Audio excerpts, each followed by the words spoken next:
Our Story Productions presents Martin County on TV, spotlighting the organizations, businesses, and citizens who are making a difference in our community today.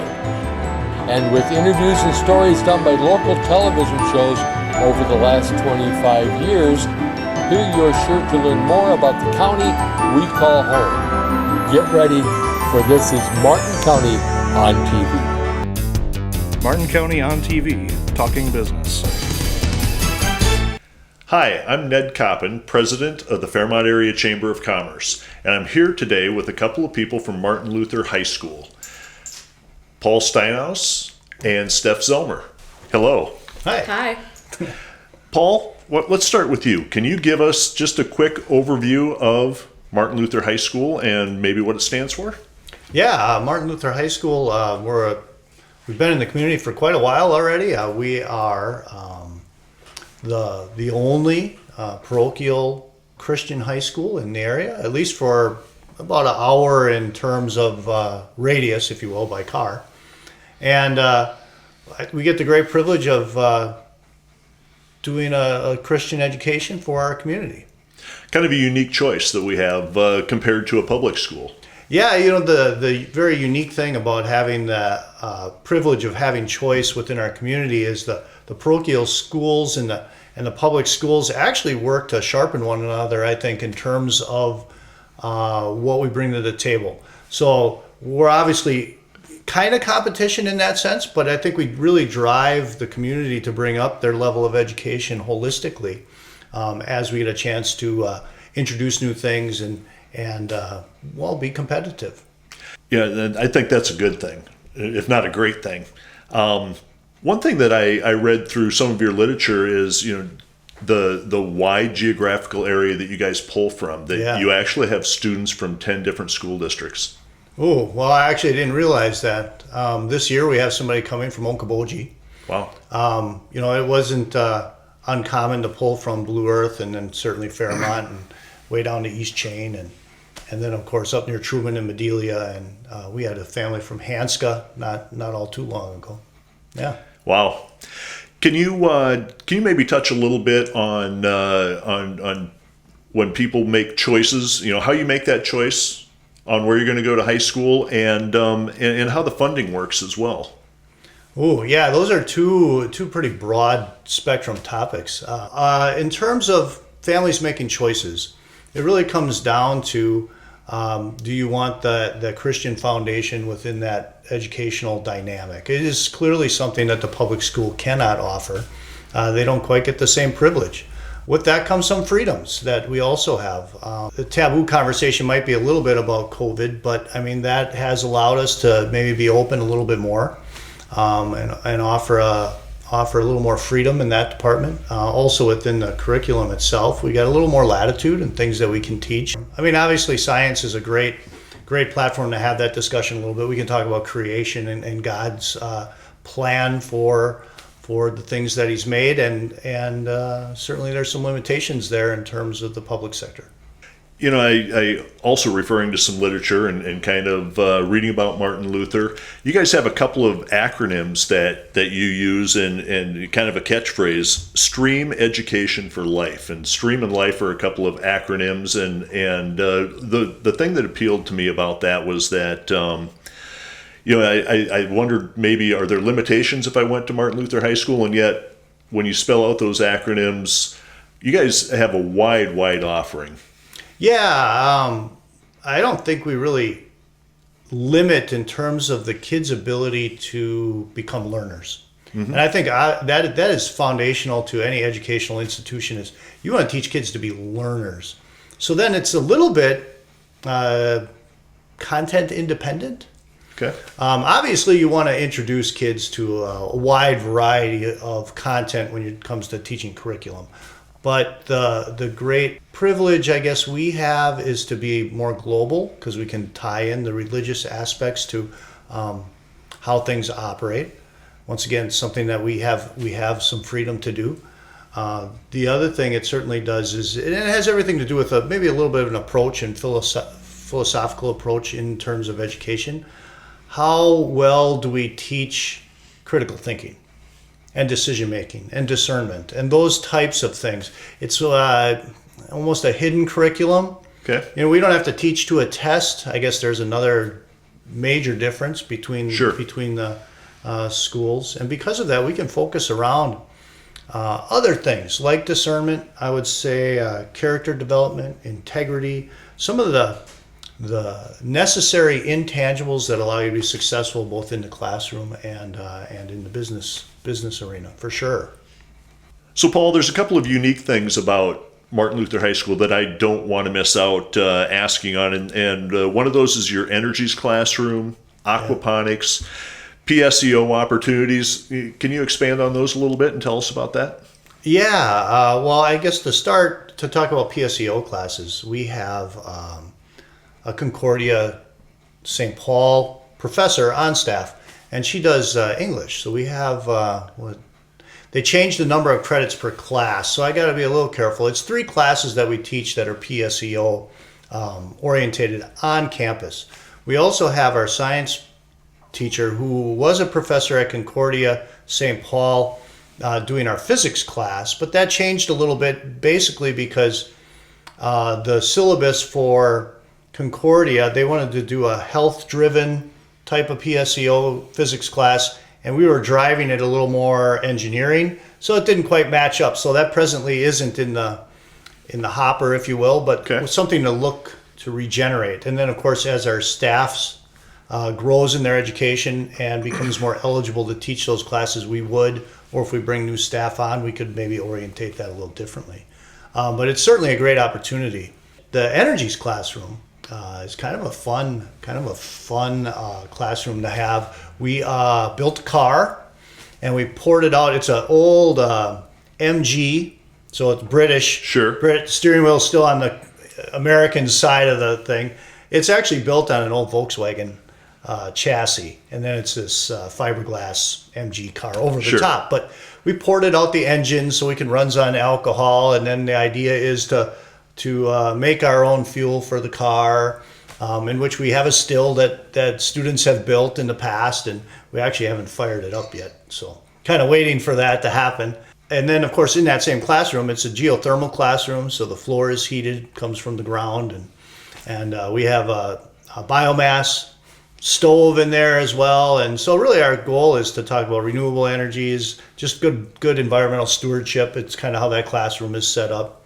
And that's tied directly to the other half of the building is a greenhouse. And in the greenhouse, we have a aquaponics system, which is has a fish tank in it. Okay. And then, of course, we circulate the water out of the fish tank, and then it flows into plants that grow on a styrofoam pad floating in the water. So then they pull the nutrients out of the water. And we hope to have, we haven't done it yet, is fish fries. Friday night fish fries. That'd be great. Maybe we'll kick it in at Lent. I don't know. We got to try that in our community. I think it would go over great. But so that's very unique. In addition to all the regular agricultural offerings that you can do in a greenhouse, we are talking about. So it's not quite fully up to speed. We're talking about doing like we would call it maybe a homesteading class, and the goal is to put a garden on campus.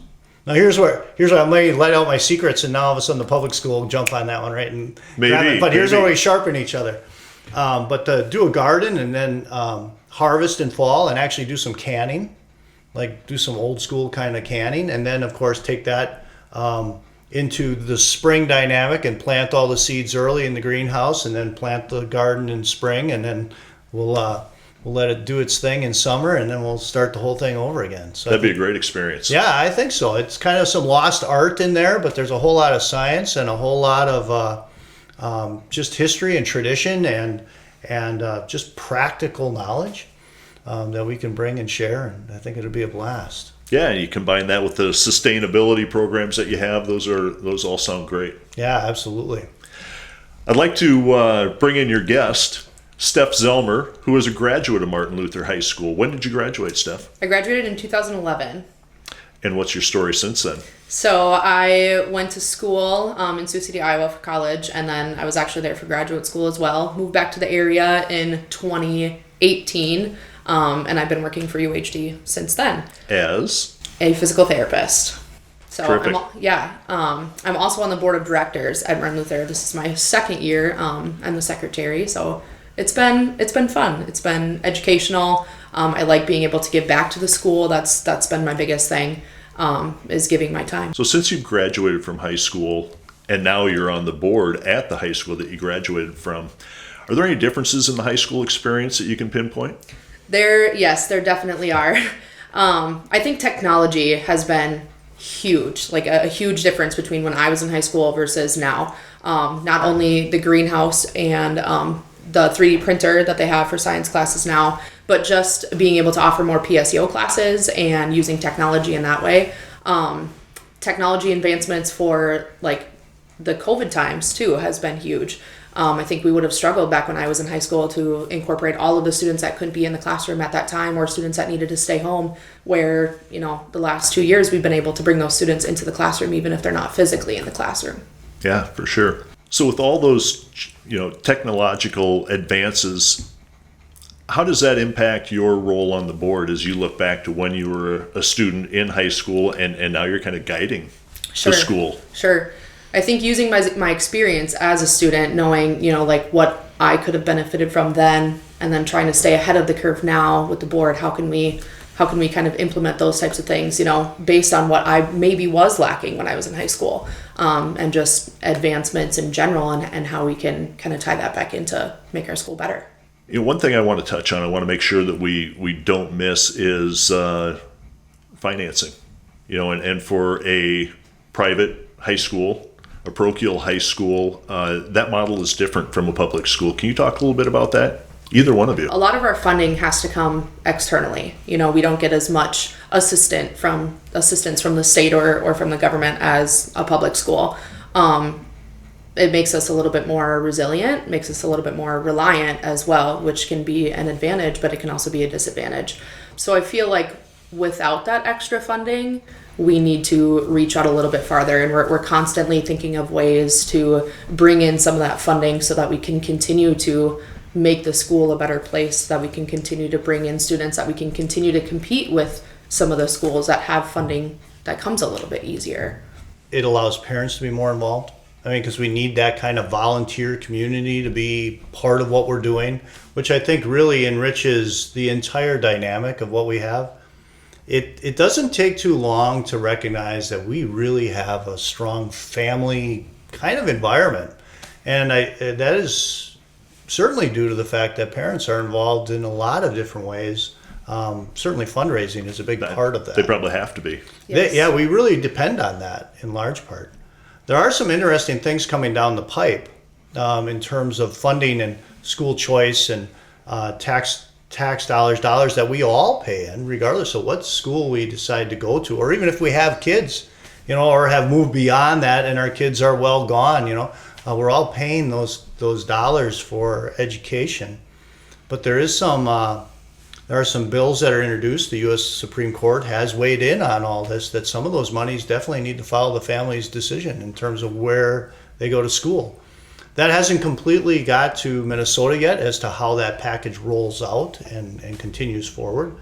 But that could make a big difference for us as we try to continue to find unique ways to get the money required to run a diverse educational program. So let me ask you a general question. Curriculum.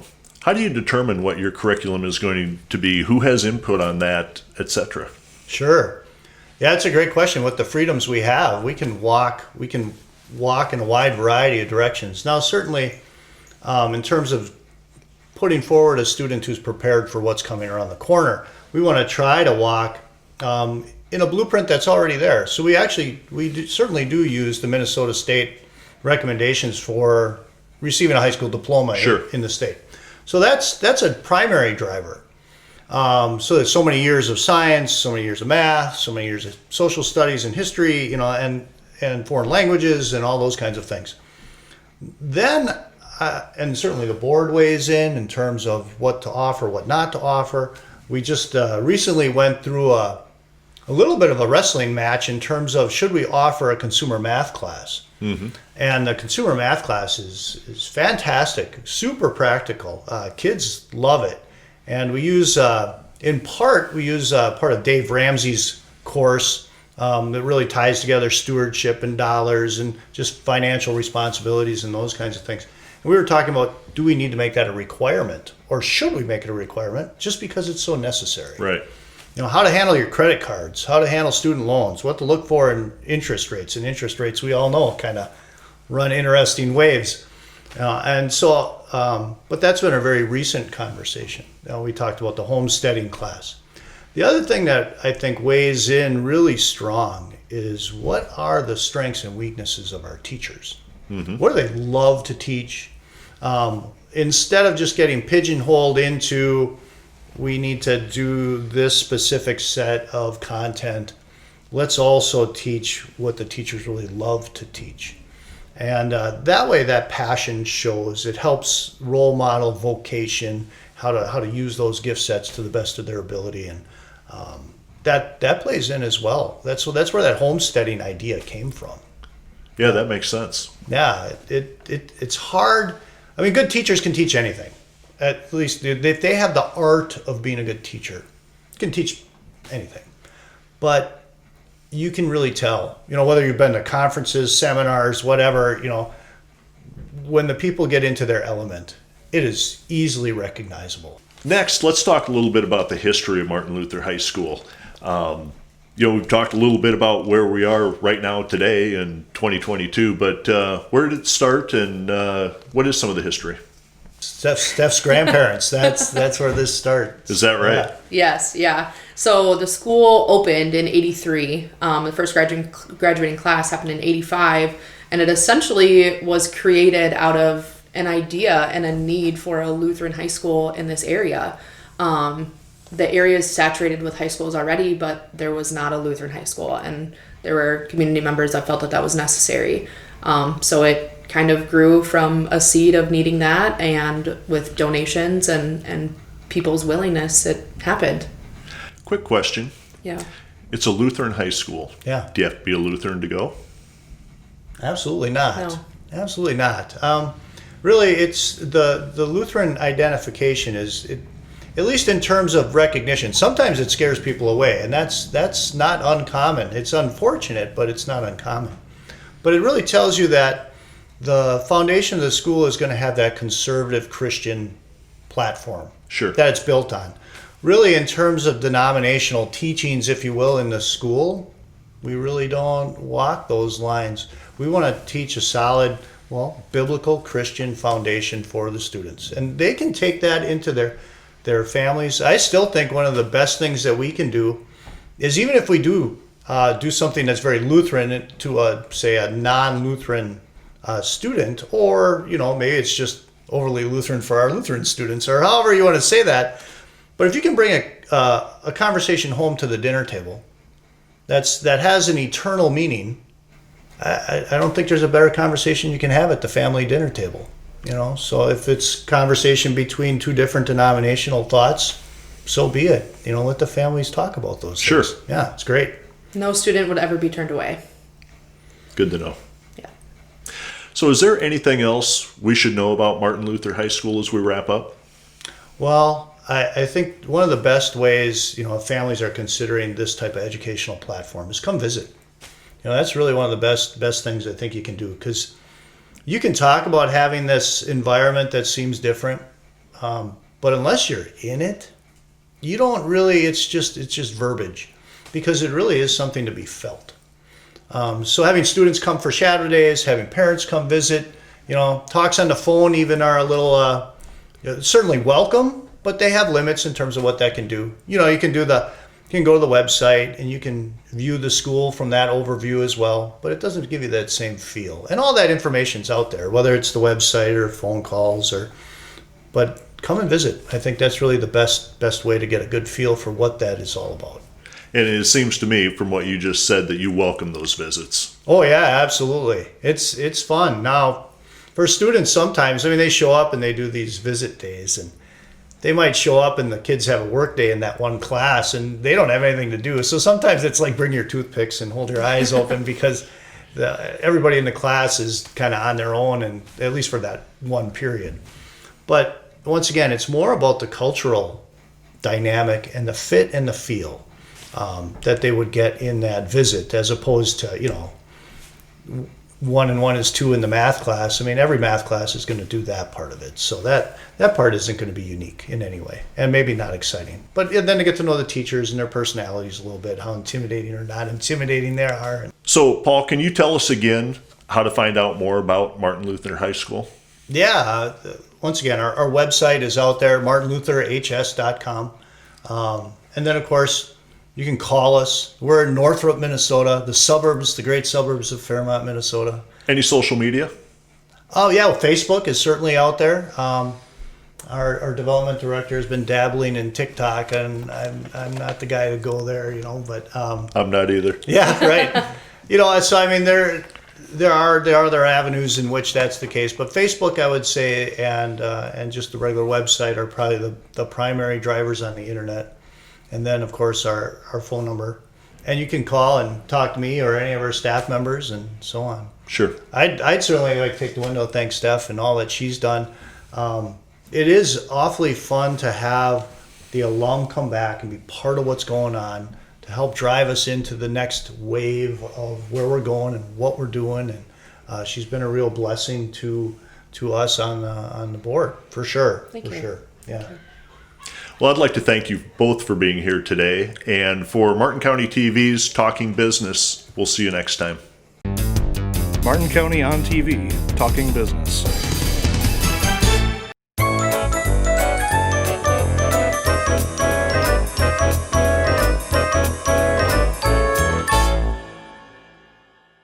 Welcome to Out of the Past. My name is Lenny Tvedten. I'm your host. Out of the Past is brought to you by the Martin County Historical Society.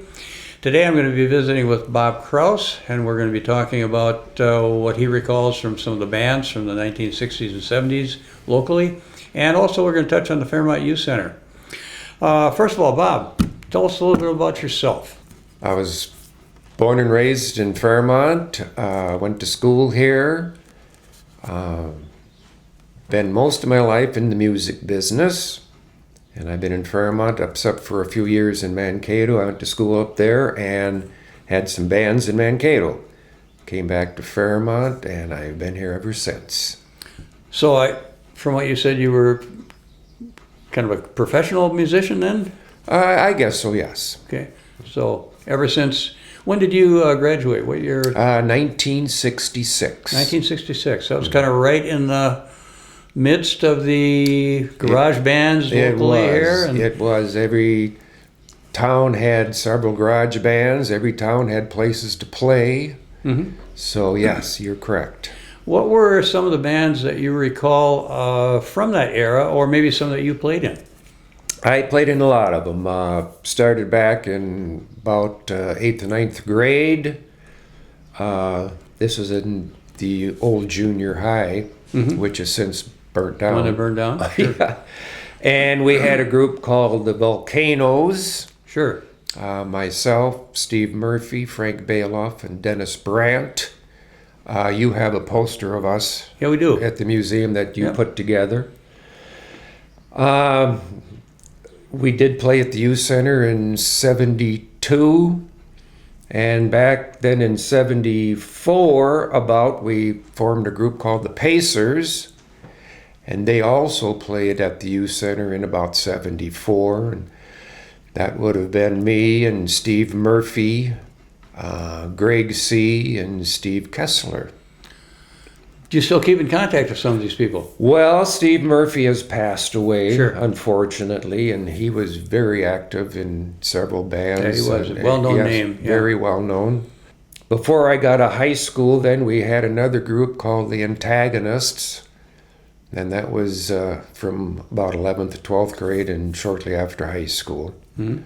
So you were a part of a number of different groups. Then. Yes, yep, and that's just went through high school. Okay. When I was in Mankato, I was in a group up there for a couple of years, and then came back to Fairmont. I did a two-piece group called Spencer and Krause. Then I did get together with a brother of Steve Murphy, which was Mike Murphy, and we had a group two-piece called Murphy and Krause for several years. I should ask too, what instrument or instruments did you, excuse me, did you play?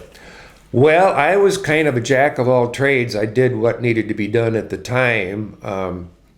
When I was really young, we took our whole family took piano lessons from Ruth Danielson. Oh, sure, well-known Was piano well known instructor, here. And I got interested in guitar, so I got out a piano, which my folks probably weren't happy with, but started playing guitar. Took a little bit of lessons from Roy Healy, Oh, sure, I remember that name too. who was in a group, I can't even remember the name, but played with some of the older folks here. That wouldn't have been Million Saddle Pals, right? I believe, yeah, thank you. Okay. Million Saddle Pals. I learned how to play six-string guitar, and that's what I played in the first couple of groups. And I joined a group. They had a guitar player, but they needed a bass player, and I went to bass. And then I was in another group where they had guitar and bass, but they needed a keyboard player, so then I learned how to play keyboard again. And that's what I'm doing now, is on keyboard. How long, or what was the span of these garage bands, from what, the mid-'60s to when? Or are they still going on? I don't think much anymore. Well, of course, the COVID shut a lot of stuff down. We were really active up to that point, still playing. Mm-hmm. But every town, when I was doing some of these other groups after high school, every town you could go to, they had either bars or service clubs that you could get a job. One of the last big groups I had was Macarthur Park Band. You were a part of that one? Yes, and It was a well-known group. Yes, we were together for 22 years. Really? Yep, Wow. Yep. And They played at the fair and everything, didn't oh they? yeah. And we played all over. We were busy. All over like the Midwest? Yeah, well, yeah. Southern Minnesota, northern Iowa, that kind of area, within a couple hours from home. Mm-hmm. And for 22 years we had the same three people together. Really? Wow. Yeah. And our drummer at the time was the retired drummer from Shaw Allen Shaw. Oh. Wow. He retired from Shaw Allen Shaw, and he didn't want to play anymore, and we talked him into it. And 22 years later, we were...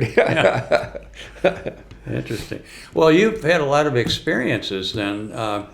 Just thinking back, are there some that you could share that are kind of unique, interesting, or surprising that happened during your career? I was fortunate to play with some talented people back then. Where would be the most interesting place that you played? One that kind of stands out in your mind, if there is one. There really isn't one because, like I say, they were all enjoyable. It's kind of funny when I think back, when the Volcanoes played at the youth center, I don't remember what we got paid, but when the Pacers played at the youth center, this is 64, Mm-hmm. and I don't know if we have a contract from that. I don't know if you have a copy of that. We have a copy. I'm not sure if it's to that one or not. Yeah. Anyway, we played there for 4 hours. We got paid $45. Split between how many? There was 4 of us then. Okay. Yeah, and we got $45 for 4 hours. Huh. Elliot Waterbury, I remember him very well at the youth center. I think he was pretty much the head of the youth center. Sure. What do you remember about the youth center, both as far as playing there and maybe just the youth center itself? I think it was very well organized, very well run. I can't remember what they charged to get in. Was it 50 cents or something, I think, maybe? Mm-hmm. Were there a lot of kids that I think it was came? very well received. Well attended? Yeah, and of course, some of us would sneak out to go over to Central School and smoke a cigarette back then, which we weren't supposed to be doing. Sure. But, and of course, the youth center was supposed to be forever, but it wasn't, as we know. Mm-hmm. What kind of activities did they have in the youth center besides, say, if you had a band playing there?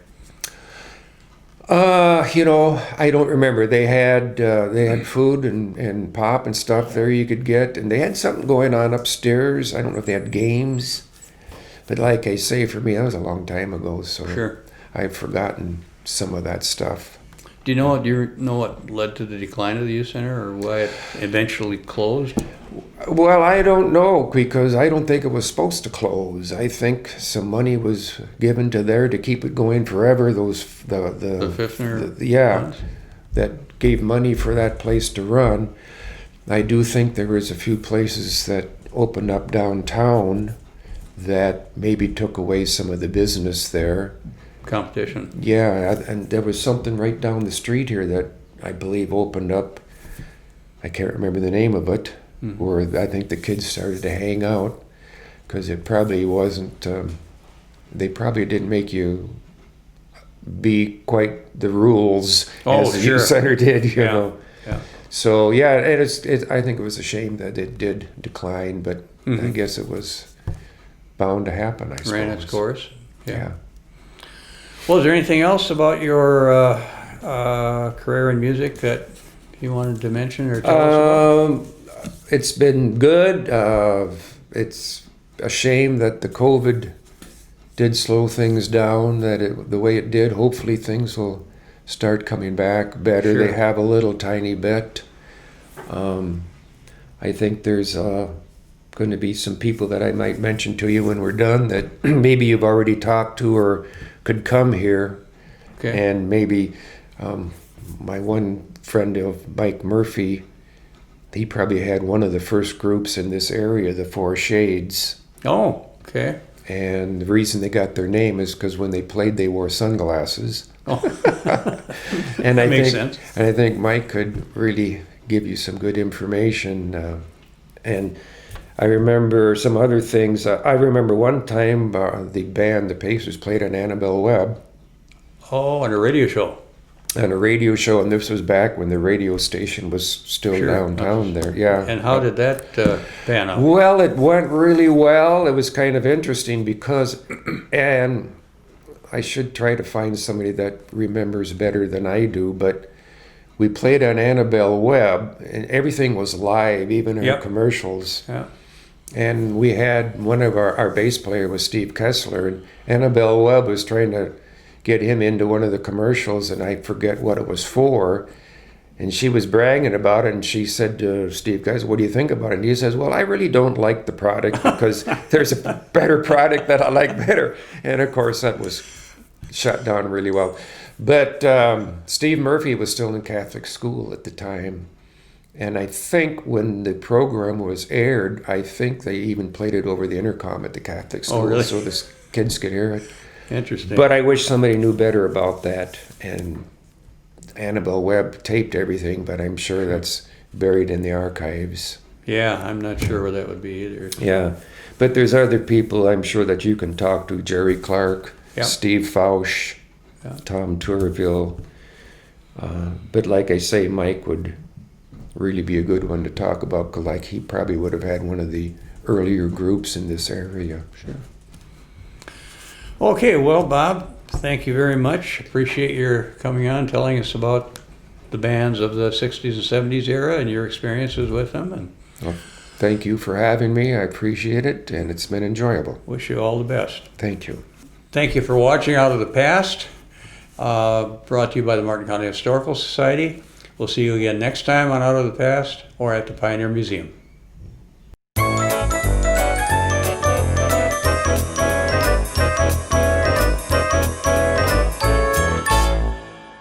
Well, there you have it, another episode of Martin County on TV. We hope you enjoyed this episode, and we welcome you to tune in again. Thank our sponsors for making this happen, and remember, it's not just the past, but the present that tells our story.